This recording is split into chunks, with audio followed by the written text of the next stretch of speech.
Hello guys, welcome back to my channel Elite Wrestling World. I am your host GhostSaad.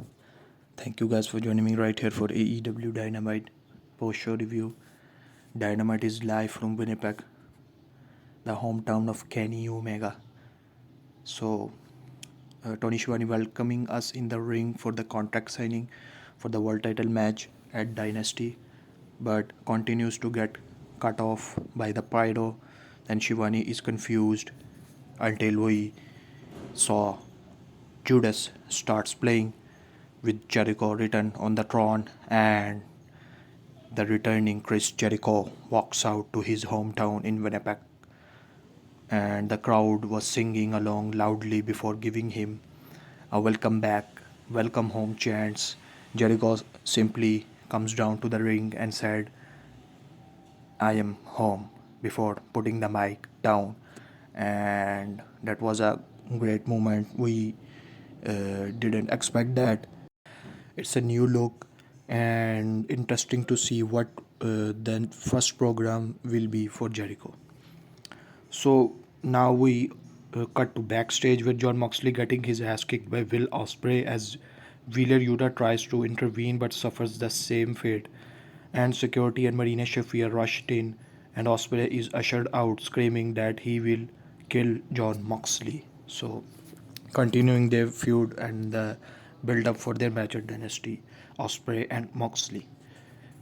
So finally we comes to the ring. MJF and Kenny Omega for the contract signing.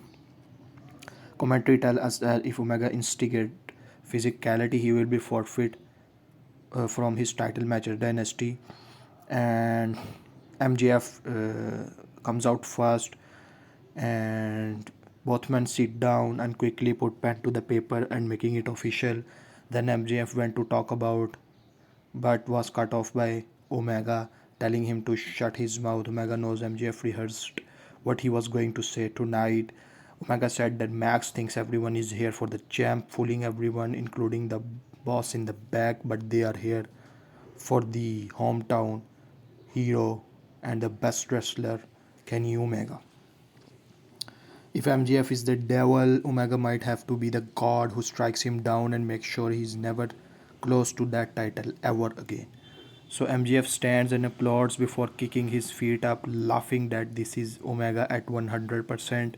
He runs down the Canadian fans and takes shots at Kota Ibushi before telling Omega he's one gust of wind away from retirement. MJF wants to talk about what keeps Omega at night, asking the crowd if they want to know why Omega is so enamored with winning the world title all of a sudden. It's because before Omega returned to AEW, he visited the doctor where he learned that diverticulitis is at the point where his intestines can explode at any moment. So that's why he is all of a sudden going for the world title. But the news get worse at Dynasty. When the devil gets done with you, all his disciplines will be ashamed that their god is nothing more than a false idol, word better of dead. So suddenly we saw Speedball Mike Bailey rush to the ring to hold Omega back. As Bailey said, MJF is afraid of Omega wanting to hit him tonight, so match is off at Dynasty. So Bailey said MJF should be thanking Omega, and Max needs to realize that Omega is a living legend. So Bailey said he wants to kick some sense into MJF's head and wants a match right here now. And we get the official confirmation as well that it will be the main event of Dynamite, Speedball Mike Bailey versus MJF.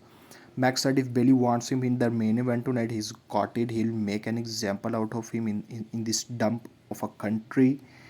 And Bailey will be wrestling an American hero. So again, a very good contract signing and very good match is set up for Dynamite in the main event. So let's see what happens in the main event.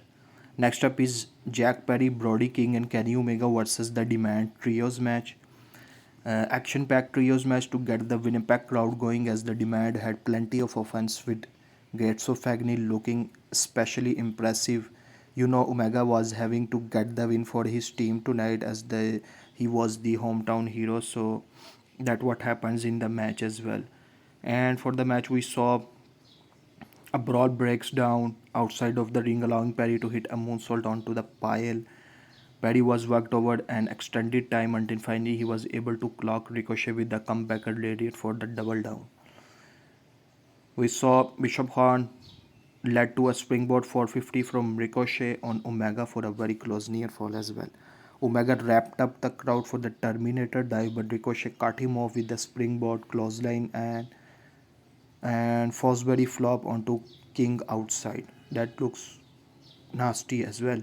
Gio sent Brody King into the railing, but King ducked a charging Liona and tackled him over the barricade through the timekeeper's area as well. We saw Ricochet wanted to hit a spirit gun, but Perry flew in with the sacrifice knee on Kaun, distracting Ricochet long enough for Omega to try a one-winged angel, but Ricochet slid out and Omega collided with Perry. Ricochet tried to put Omega away, but Omega escaped, hit a V-trigger and planted Ricochet with a one-winged angel for the win. So again, a very good trios match to start off Dynamite. Backstage, we saw TBS champion Willow Nightingale talked about open challenge on Collision. So she will be defending her title at Collision in an open challenge. Renee was backstage saying she has been informed that Christian Cage and Adam Copeland are here and right on cue. They walk right in with the chairs in hand.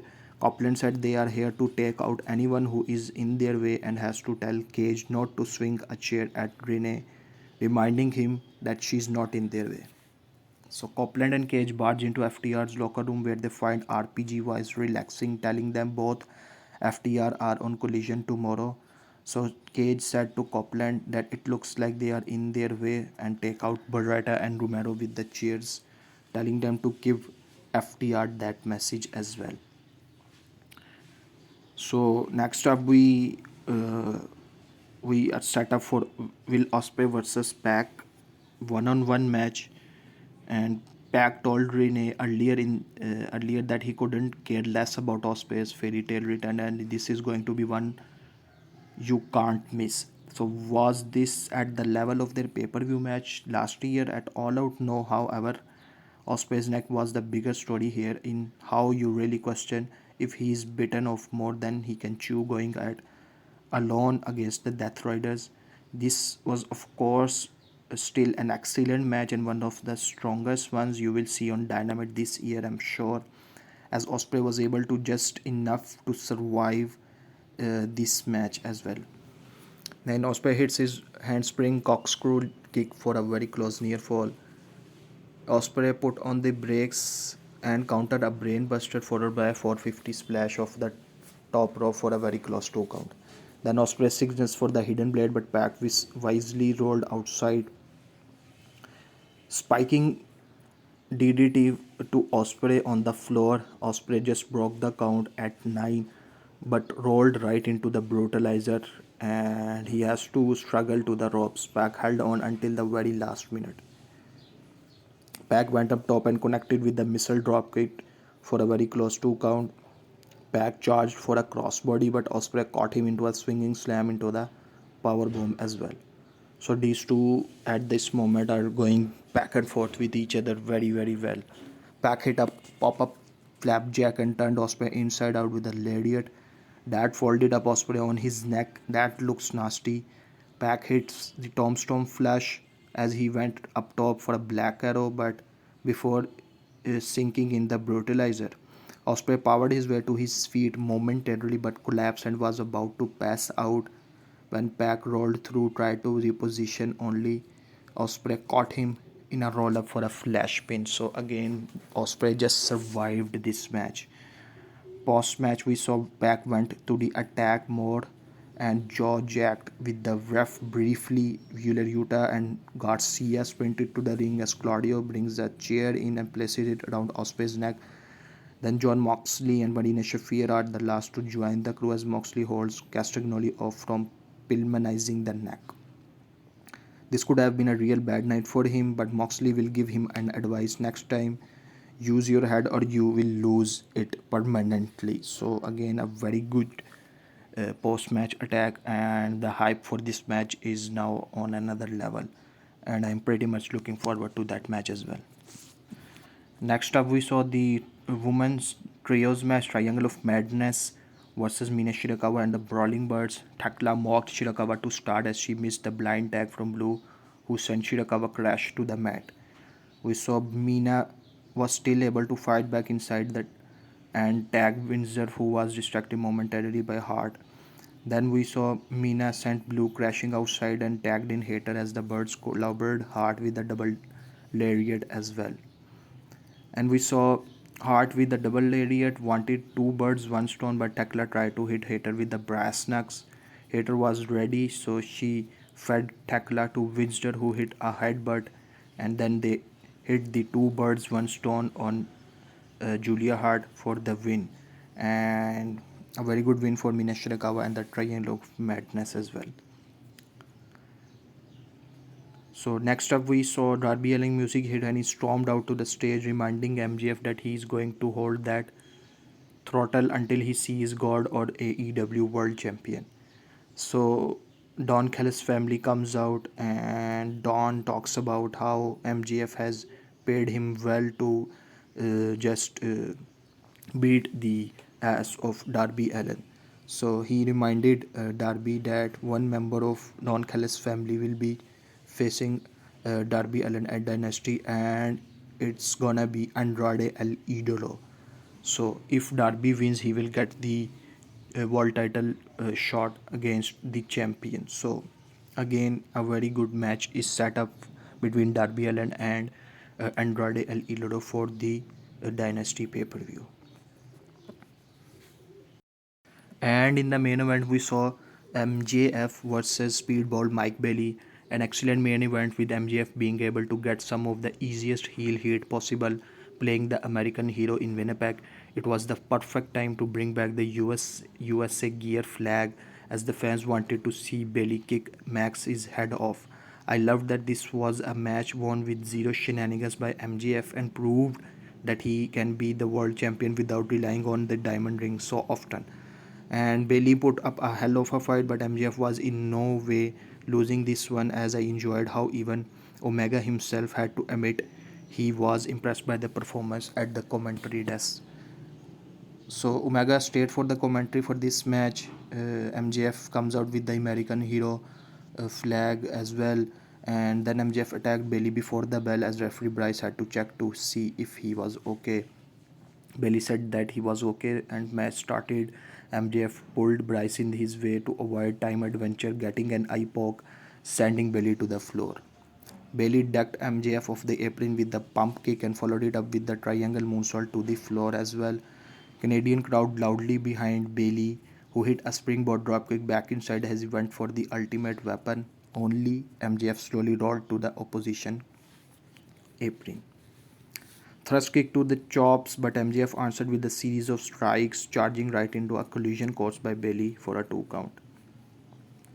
Bailey continued to light up MJF ringside with kicks before taking him back inside for a 2 count. Then we saw MJF brought Bailey to the apron wanting a dead eye, but Bailey broke free with the backdrop into a moonsault double knee that looks nasty. MJF hit a tombstone on the apron. MJF saluted and said God bless America before hitting a heat seeker for the win and staring Omega down in this process as well. So Omega said it was a Herculean performance from Bailey, but he can't take anything away from MJF as well. He won that one fair and square. He is obviously ready for Dynasty. So post match, we saw MJF got in a series of quick punches in on Bailey as Omega jumped in to make the save, and MJF bailed out, telling Omega to look at his future as well. So MJF went to the back and referee and the doctor checked on Bailey. It felt something else was going to happen, but Omega just slowly helped Bailey up and raised his hand, and that's the end of the show. So again, a very good episode of Dynamite, and Dynasty is setting up to be a very good pay-per-view. So that's the end of the show, folks. Please guys, like and share this video, subscribe to my channel, and keep watching Elite Wrestling World.